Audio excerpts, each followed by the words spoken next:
Good day, everybody. It is I, the Desert Viking. And today we are going to kick off a little journey into what I call the Builder's Workshop.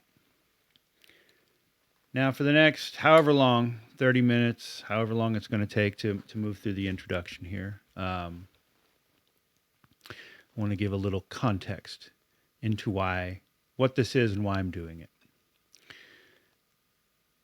While I was at the lodge this week, we were having an education night discussing Euclid's geometry. And during that discussion, we ended up deviating a little bit to the Kabbalah.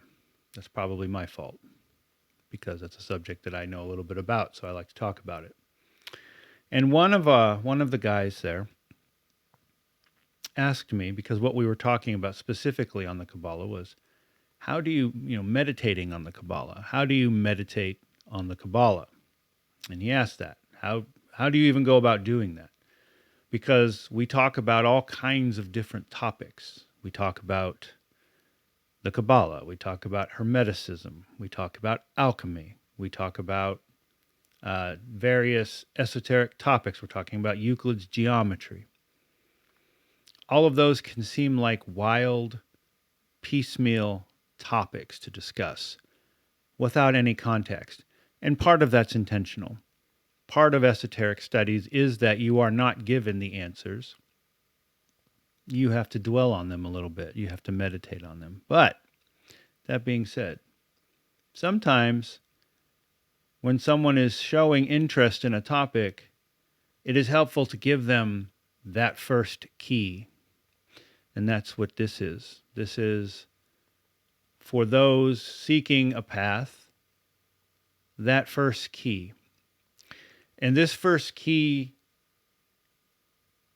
is about how I found my path, because I'm going to have to speak from my own experience.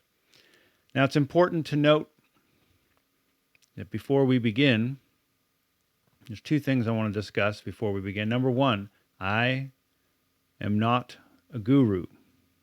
I do not have all the answers. I don't claim to have all the answers. I will never have all the answers. I know enough to know that I know very little. I am a perpetual student. I will always be learning until the day I have died and moved on and have come back again to continue to learn. Okay? So I don't claim to have all the answers. In fact, this is just my facet that I am sharing. And this facet that I am sharing may resonate deeply with some of you. And it may resonate very sourly with some of you, depending on your teachings or your beliefs. And I understand that. And that's okay. The intended audience for this is for someone looking for a path, looking for the light, not knowing where to walk, and giving a perspective. I brought with me my little orb. This is my perspective orb. Okay, this is a prism.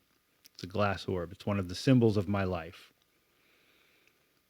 When I die, if anyone ever put a marker down, this would be an apt symbol of my life. Now, what this is, as a prism, is if I shine light down upon this, it will break into many different colors. And it's quite beautiful. I have a solar room, and I put this in the solar room, and the sun will hit it, and light will go all over the room in different colors. This is why this is the symbol of myself, is this is an allegory. This represents the truth. And the truth is many different things beyond what people can comprehend. We try, and we have always tried, to strive through our science to fully understand what's going on around us, but we can't. Now, this is broken up into many different facets, which you may be able to see. That's what catches all the light. Each of these facets represents a perspective of the truth. And what people tend to do is that you will be born, and your parents will teach you a facet that they believe is true, and it's part of the truth. and you will fixate on what you were taught, that facet. And only that facet is the truth, and everything else is wrong and a lie and the devil and everything else. That is the first step that you have to take to get away from, thinking that one perspective is the only perspective. Because there's multiple perspectives that all lead to the same place. So this is a symbol of my life, this orb here, and what I'm teaching you and myself through this is just from my perspective. And one of the things I love about going to Lodge for is that I always get to hear multiple perspectives, and I've been able to be challenged and to hear things that I may not have considered that have helped shape me. In fact, without having that conversation at Lodge, I would not have been inspired to do this workshop. So the first step in trying to kind of find a path, your own path, you're going to find your own path. It's not going to be my path. I'm going to give you an example of my path. And some of those pieces are going to resonate with you, and some of those pieces are not going to resonate with you. Or again, it's possible that they sow discord within you. But we are ultimately responsible for finding our own path. And I'm just going to show a light on one potential path. The motivations for doing this is simply the world around us seems to be falling apart. Everybody's miserable, chasing consumerism, chasing money, chasing status.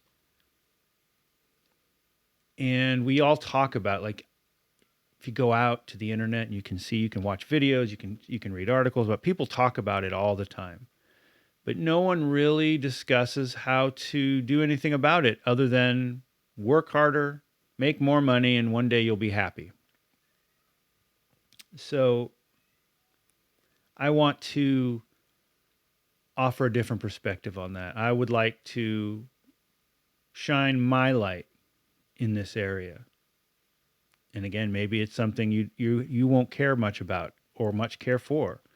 You might let me know in the comments. That's fine. That's okay. I understand. But I'm going to do this anyway. And I'm going to do this knowing that there's going to be kickback along with people who it does resonate with. And it is to those people that I'm doing this for. But remember, I am not a guru, number one. I don't have all the answers. I don't claim to have all the answers. I just don't. I'm always going to be learning. And number two, anytime you read, because you're gonna get interested in subject matter, just realize that people who write books are people like you and me, and that we're going to be writing them from our own perspectives. And again, there are no gurus. Those who claim to be gurus and have all the answers, be very wary of. Be very, very wary of. Okay, so where to begin? We're going to begin with session 0, the intro to the Builder's Workshop. Why is it the Builder's Workshop? Well, because what you're going to be doing is you're going to be building your own inner space, your own little temple, your own fortification, whatever it be, whatever you may want to look at or call it, we're going to build it. And that's a lot of what Freemasonry is about, building. And before you can build, there are some fundamental foundation pieces that you have to be aware of, that you have to understand, that you have to contemplate on. And before you can do that, you have to think about how you meditate or how you contemplate on contemplating. So all of this will lead to meditation, how I meditate, before we talk about anything more advanced. So going on forward from here, I'm going to be reading from the Kybalion, which is Hermetic wisdom, which is one of the 3 symbols you see up on the screen right there, the triangle, the square, and the circles. That's Hermetic philosophy. That's the Kybalion. We're going to be exploring what that is. But before we can do that, we have to understand how to put ourselves in the proper frame of mind to really be able to receive that type of information. So without further ado, let's explore the Builder's Workshop. Okay.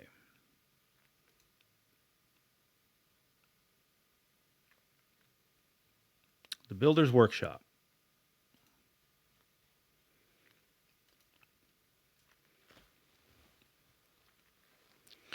At this point in the journey that you're on, maybe you are an accomplished Mason yourself. Maybe you are a person who's acquired quite a bit of knowledge.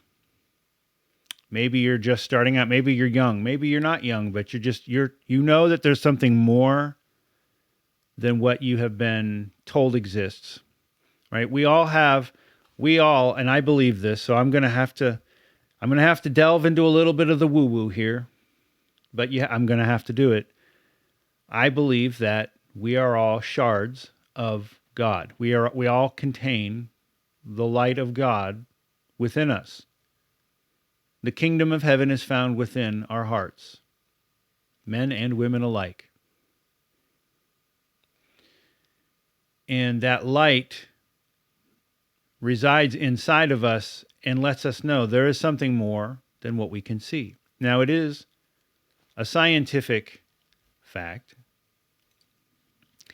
that there are frequencies that we cannot hear.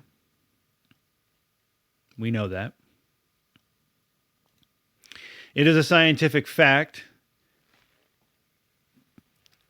that there are light waves that we cannot see. So we know this as scientific fact, that there are things we cannot hear or see.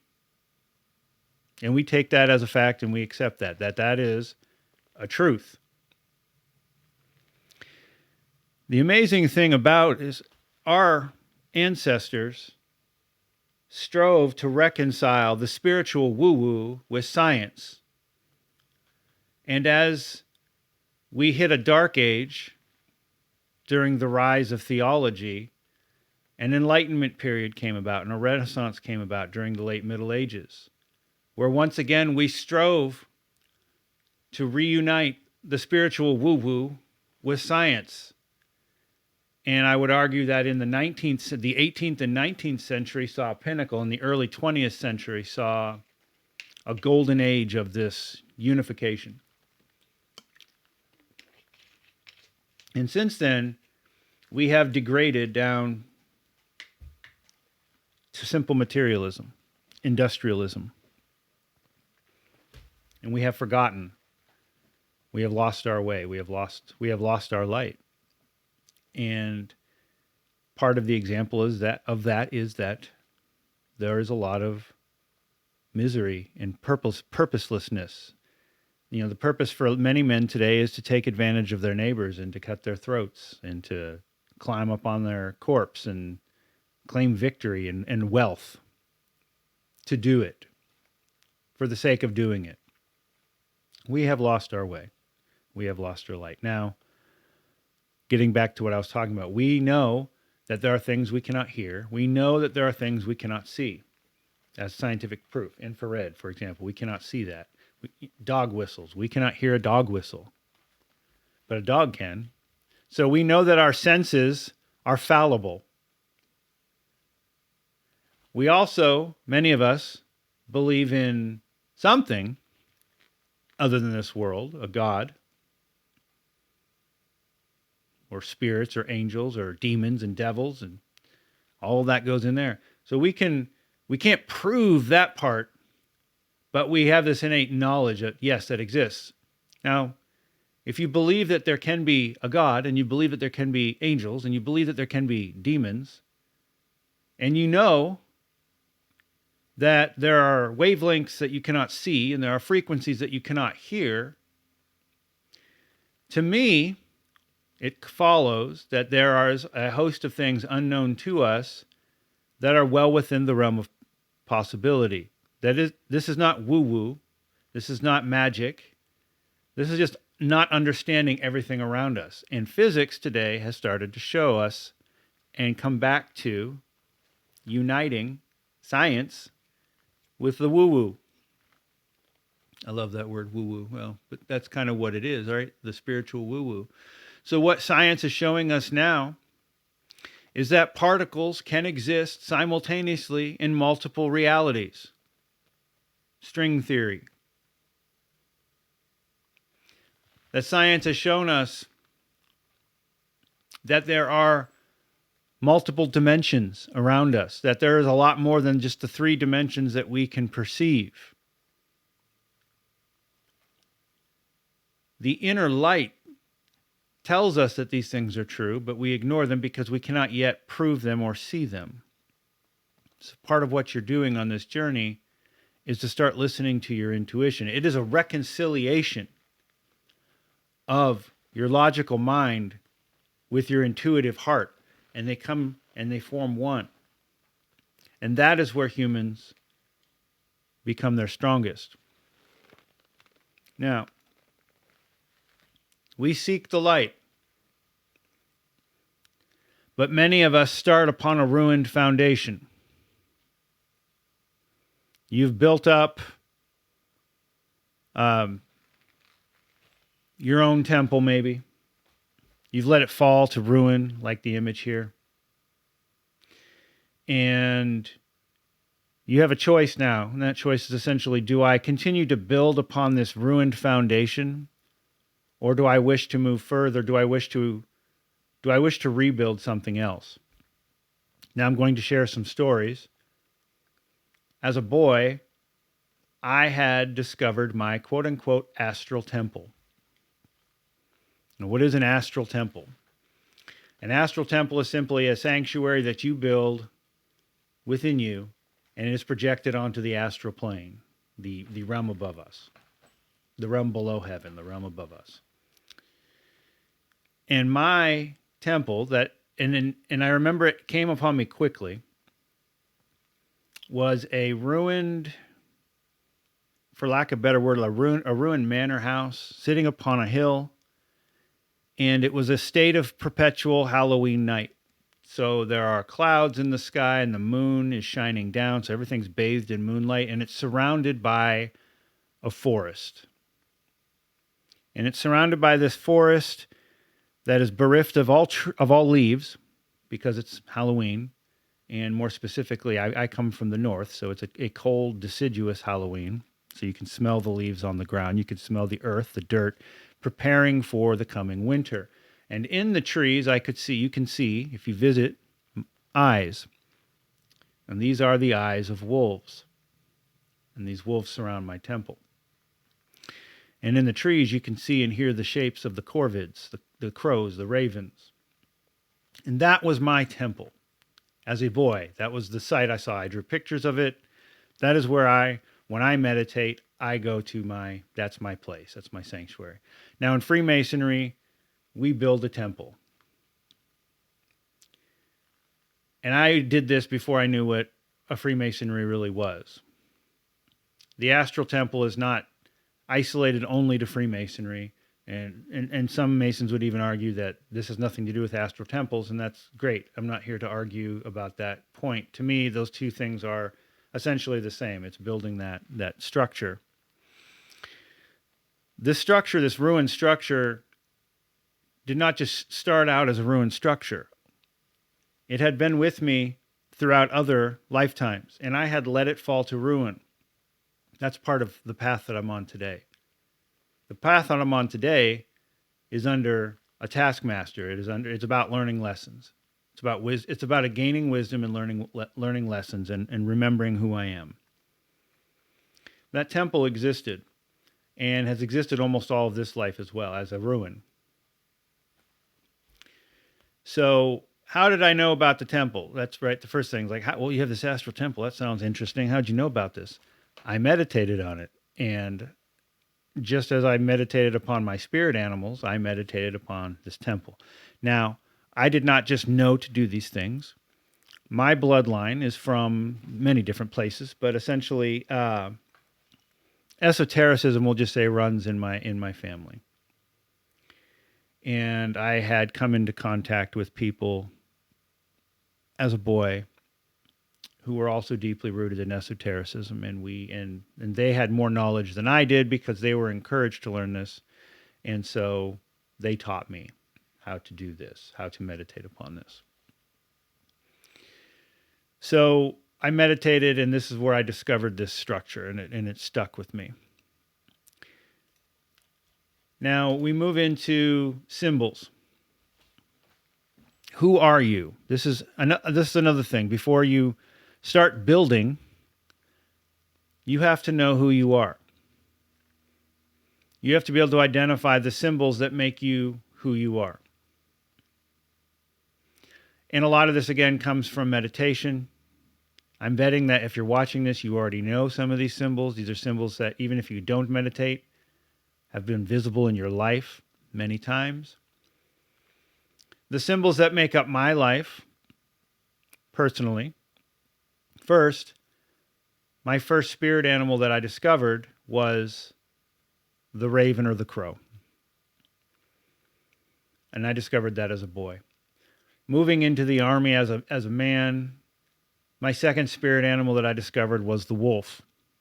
I'm not going to go into what all these mean. You can look them up yourself if you wish. These all have personal meanings to myself.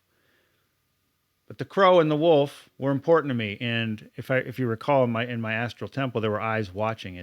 Those are the wolves around my sacred area. The third symbol that defines who I am is the shield. I am one of the lessons, one of the cardinal virtues that embody me is fortitude, the ability to endure, and to endure for other people who cannot. The next common symbol in my life was a key. After that, the labyrinth. And finally, newly acquired, was the orb, the prism. So these are different symbols that make me who I am. And knowing who you are is important. Before you can build anything, you have to know what you are, what you stand for, and what makes you you. And again, these are things that you can meditate on. I'm betting that some of you already have an idea of some of these symbols, and some will reveal themselves to you at a later time. Because these, for me, showed up one by one. And in my house, you'll see images of all of these somewhere in some form or fashion. Now,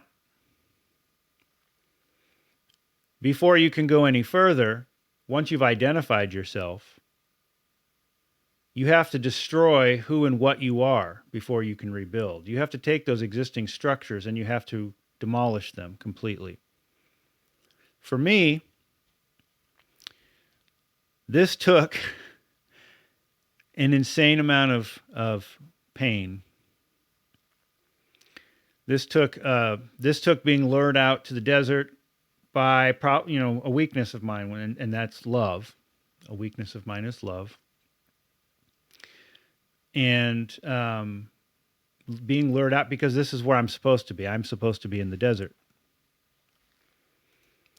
And in the desert, I would come to meet, the lodge and other symbols and other paths that have opened up to me since then that never would have opened up to me had I not been here. But to get me out here, I had to go through one of the, not the most, but the absolute most devastating period of my life.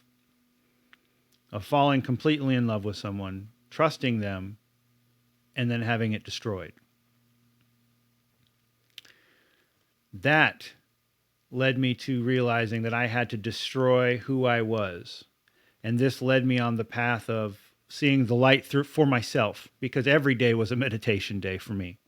For months, every day was a meditation day for me. This is what ultimately would have me go knock upon the door of the lodge to enter being initiated as a Mason. But in those 6 months, it was all about learning who I was and realizing I had to destroy what I was. Now, moving in here, what was revealed to me during that time, I had a moment in late summer. So essentially what had happened to me was my heart was destroyed. I was then laid off, and then I hurt my Achilles tendon. So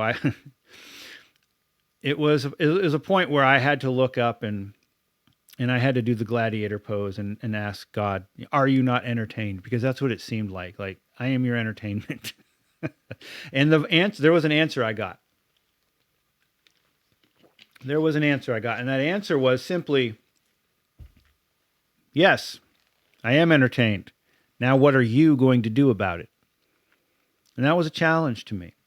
And I realized that everything that bad happens to you is an opportunity to pick up your life and to improve, to move forward, to not let it defeat you.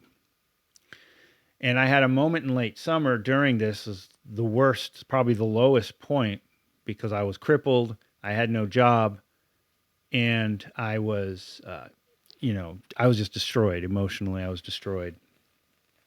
And I was given a vision of this. This is a 7-sided figure, sacred geometry.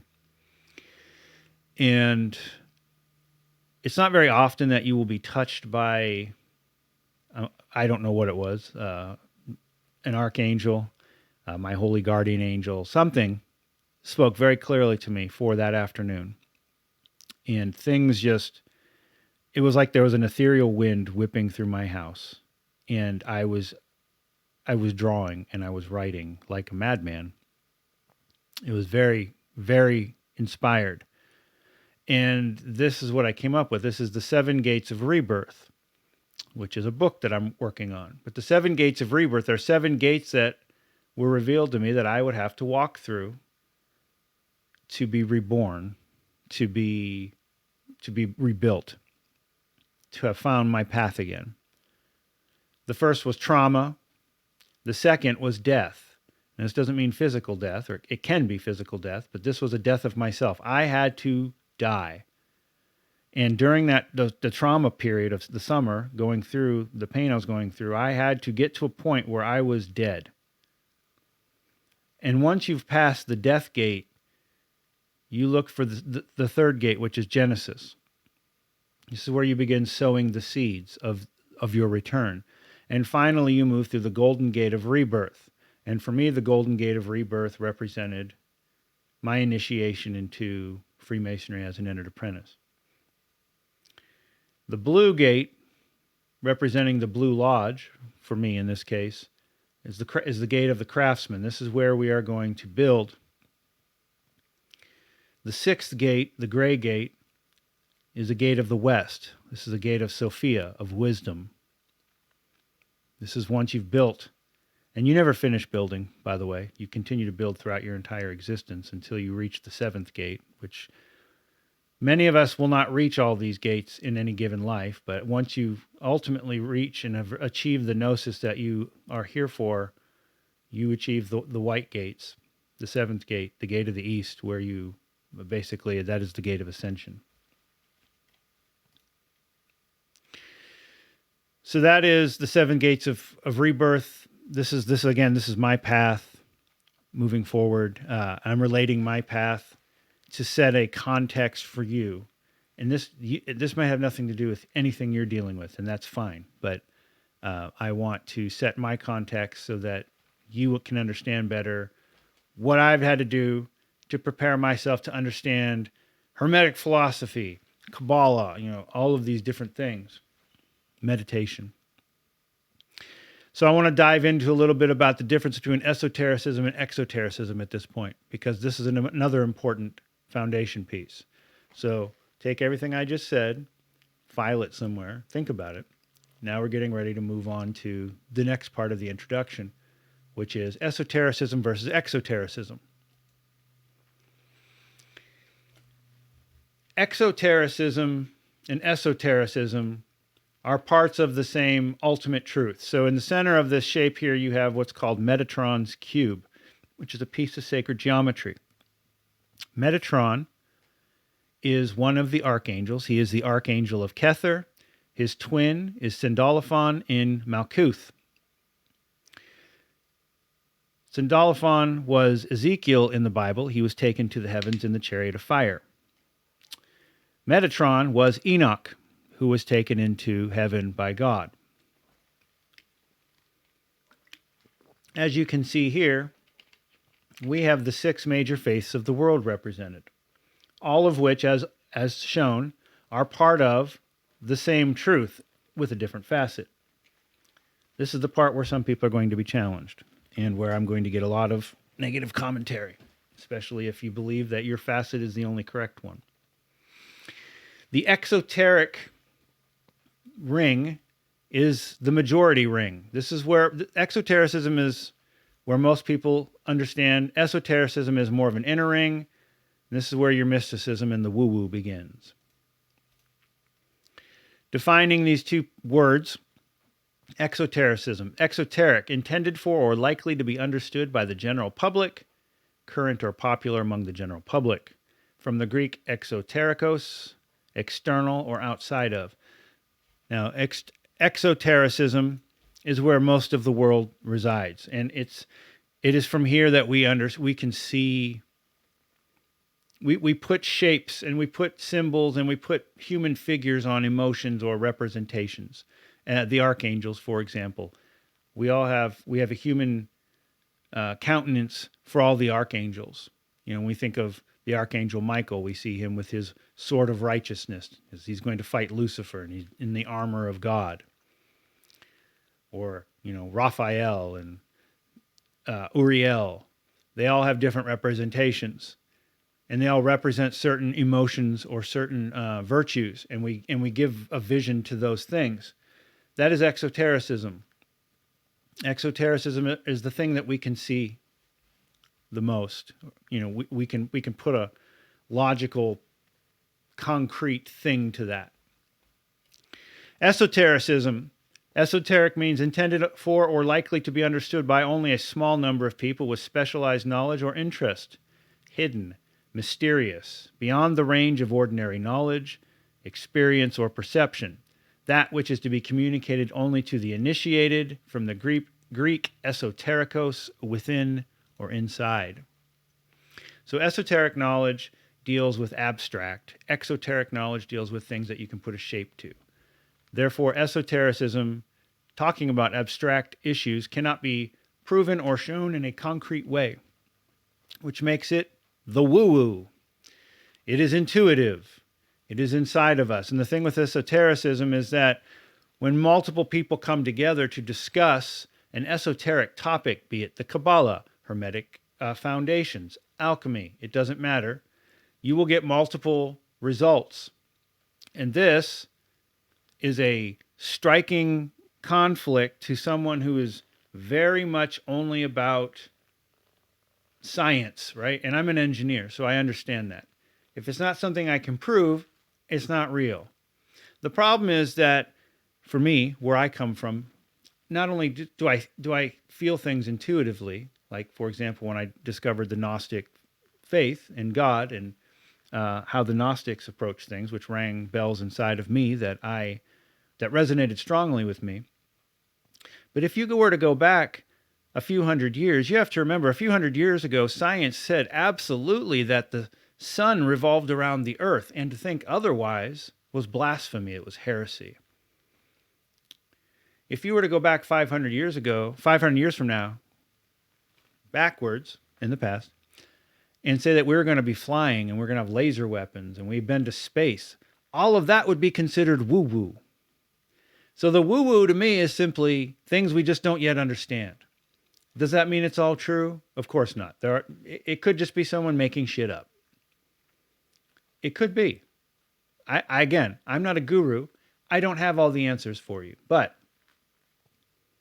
I know enough to know that I don't know a lot, and that I'm open to what I feel is right for me, or this is what's correct for me. Okay, and this is what you have to do. What is right? What path are you walking? Who are you? Remember, who are you? Those symbols. Who are you?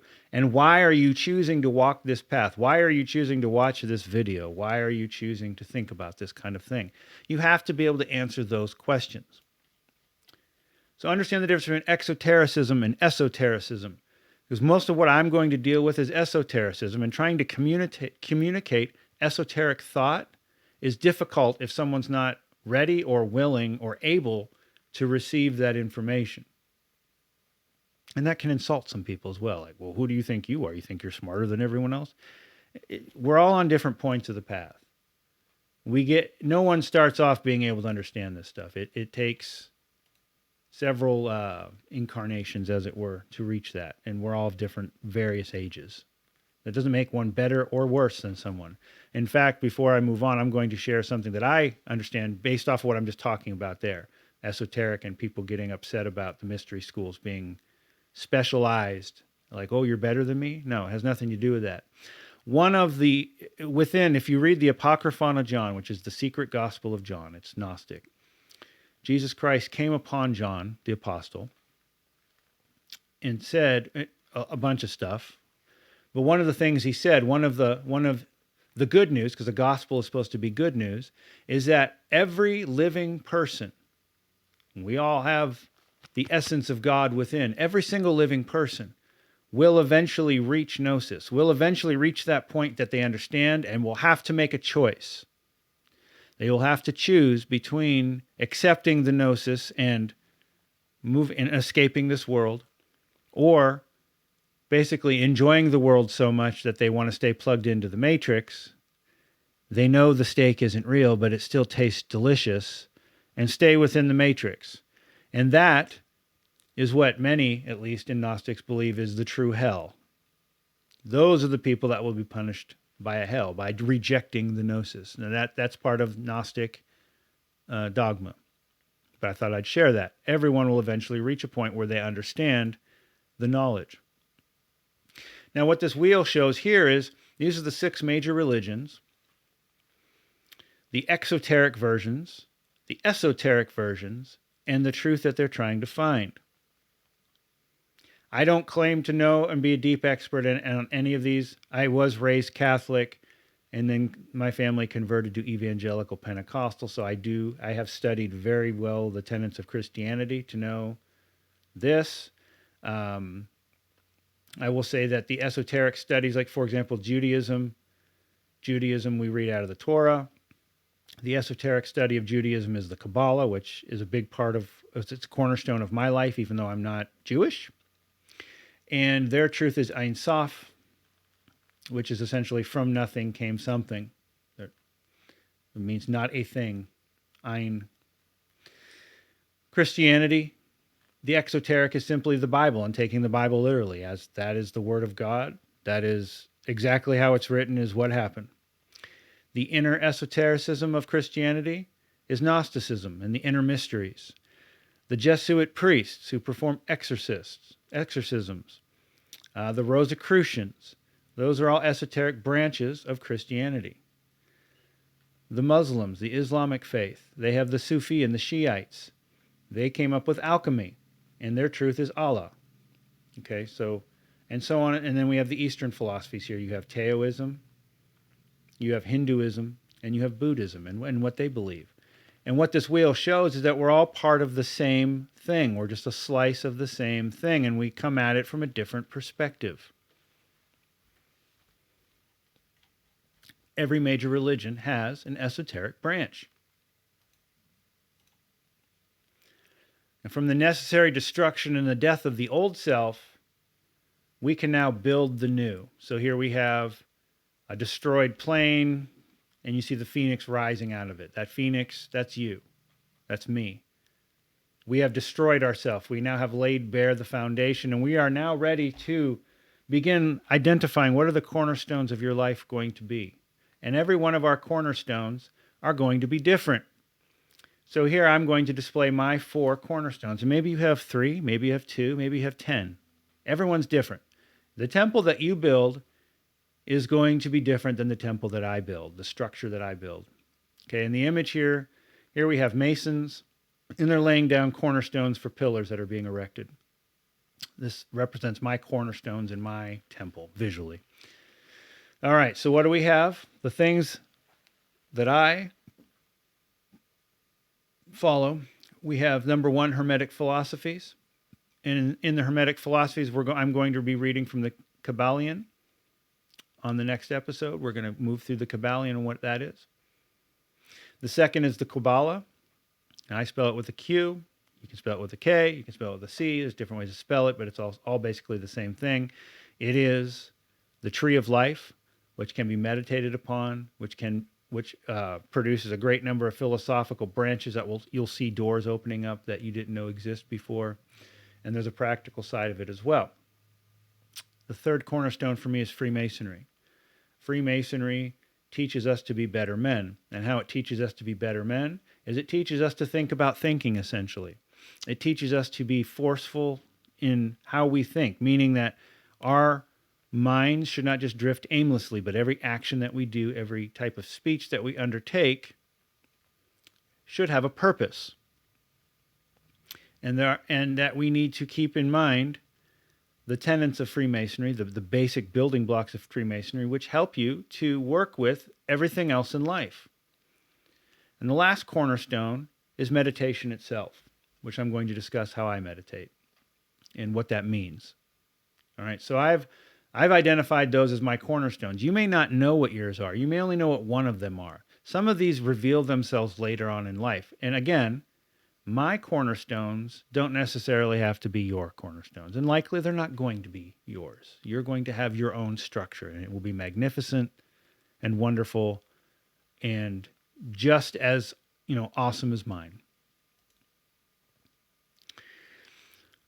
Freemasonry comes with it, of course, a duty and obligation to God, whatever faith you may follow. And literally our lodges are full of men of different faiths and different beliefs. And we all come together knowing that our different perspectives come together to form the whole. This is one of the reasons why I love Freemasonry like I do. One of the things we learn about are the 7 liberal arts. And the 7 liberal arts all tie together in different ways. They're all basically they're all different aspects of the same truth. So I was mentioning at Lodge, we talk about Euclid's geometry. Well, geometry is one of the 7 liberal arts. That's why we go into it in Lodge. We talk about geometry. It's just geometry, right? It's not magic, it's geometry. It's learning angles, and it's learning shapes, and it's learning rules and theorems. The 7 liberal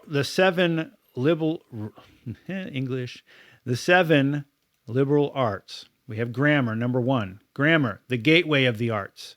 Through me, everyone can learn the meaning of words, syllables, and letters. Second, rhetoric. Thanks to me, my dear orator, your speeches will move the listener. St. Augustine stated that rhetoric is used as a weapon to defend goodness and truth from the attack of falsehood and lies.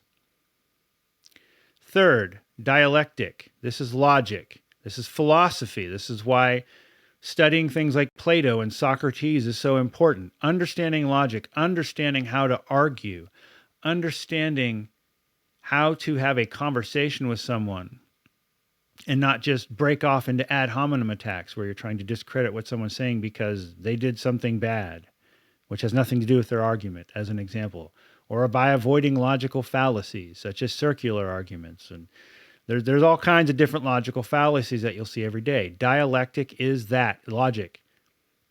It is logic. Fourth, music. I am music, and I teach my art with the help of various instruments.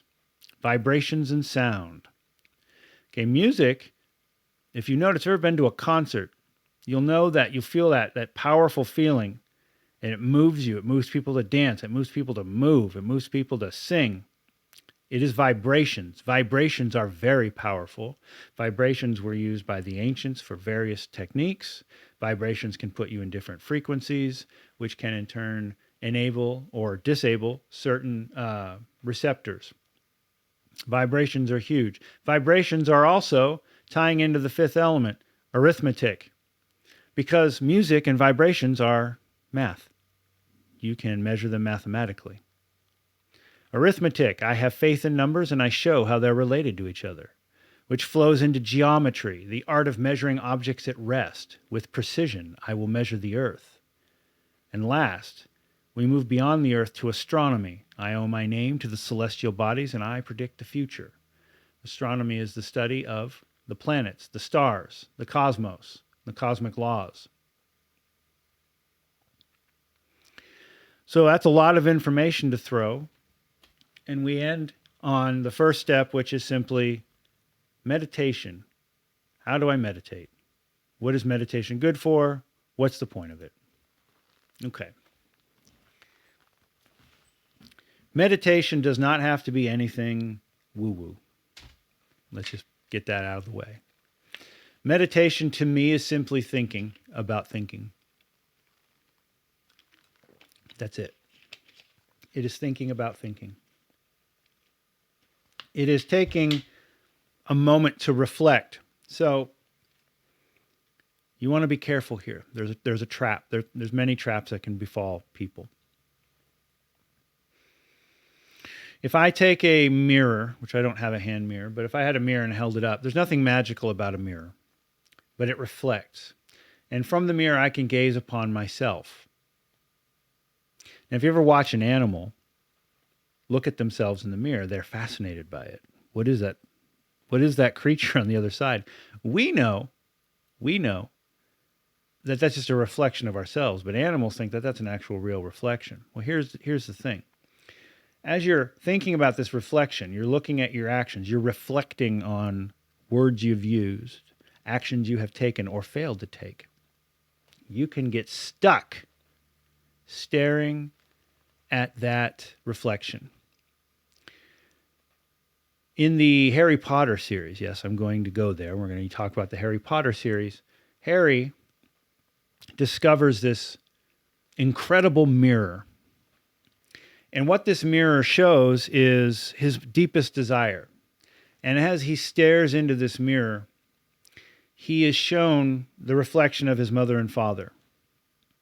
That's what he most desires. His mother and father were murdered when he was a baby. So he's never had that love of his real family, and that's what he most deeply desires. And he spends countless hours sneaking up at night to just sit there and stare at the mirror. And one day, his mentor and the headmaster of the school, Dumbledore, has that mirror removed. And Harry goes up one night to look into that mirror, and it's not there anymore. And he feels this deep disappointment, this sadness. And Dumbledore's there, and they have a talk. And one of the things that Dumbledore states is that, don't look for the mirror again. It does no good for the living to dwell on the dead or things that aren't real, basically, because you'll just stare at them. It's easy to get sucked into that meditation and get stuck on things that aren't real. And for me, breaking off a Kabbalah analogy, we dwell in the kingdom Malkuth, but above Malkuth is Yesod. It's the ninth Sephira. All right, so they're in a line.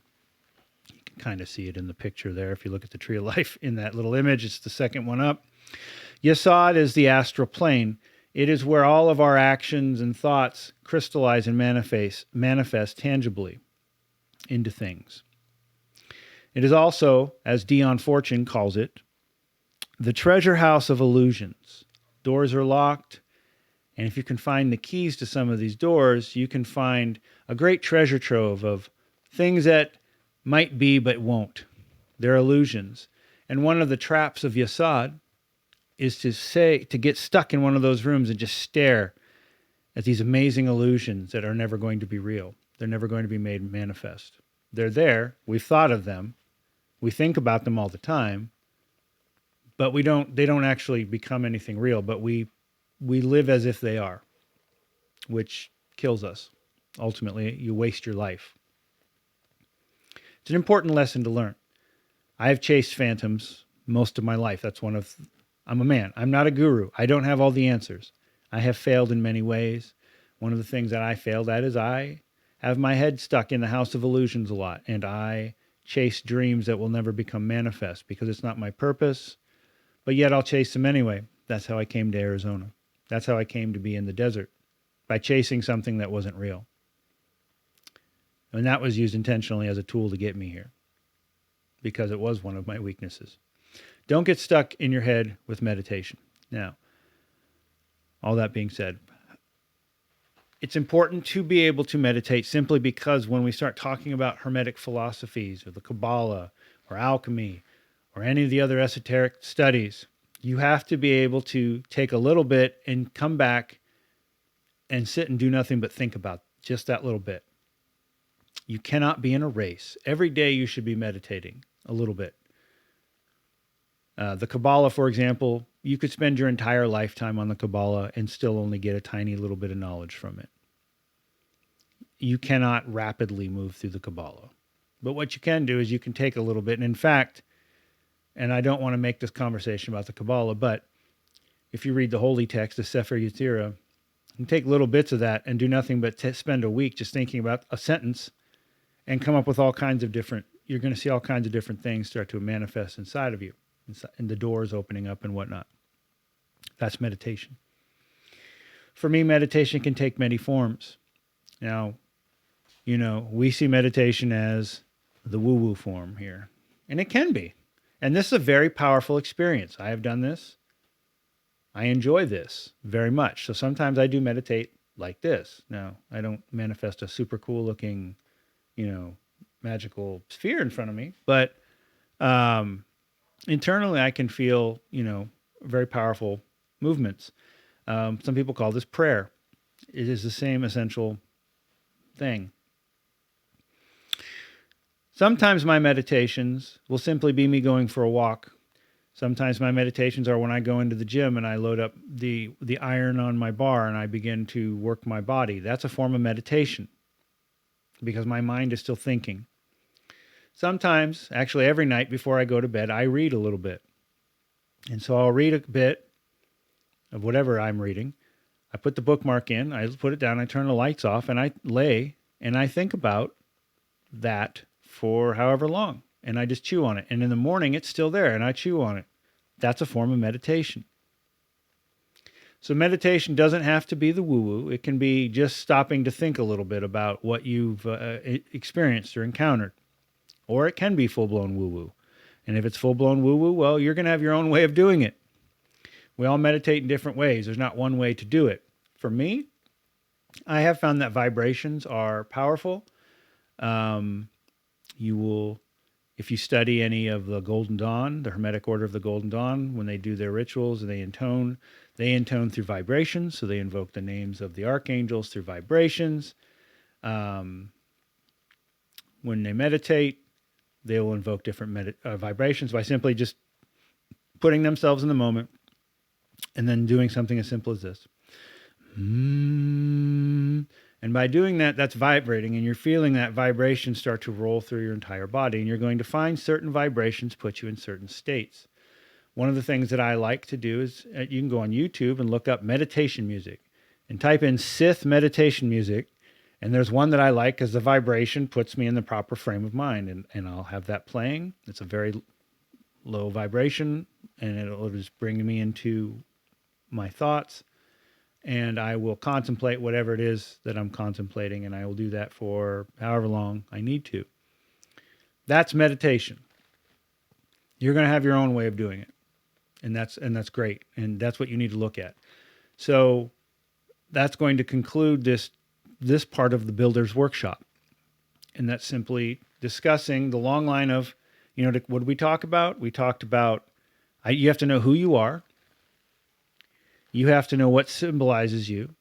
Why are you walking this path in the first place? What is your intended goal? That is important. Aimlessly wandering can get you some places and reveal some doors, but I find that the purpose is what has revealed things to me. Knowing I want these things, I want to learn these things, sets me down the right road. Know who you are, know what symbolizes you. Meditation has helped reveal all of those symbols to me at some period of my life. Know that who you were before likely needs destroyed to rebuild who you will become. You need to have a clean foundation to work from so that you can lay those cornerstones down. And once those cornerstones are laid down, you can begin building the structure that will encompass that, whatever you want to call it, your inner temple, your astral temple, your fortification, the place you go to retreat, to meditate. There's different names for it. You can do searches on them and hear other perspectives on them. I highly recommend everything I've discussed here that you go out and you do some research on your own, get different perspectives on it, not just mine. Again, to conclude, I'm not a guru. I don't have all the answers. This is just where I have come along my way. And what this should do is prime a platform for you, a foundation for you to begin to discuss the next phase. In the next phase, we're going to go back to the root. We're going to go back to the Kybalion, which is Hermetic wisdom. And Hermes was said to live back in the time of Abraham. He was venerated by the Egyptians as a god. They called him Thoth.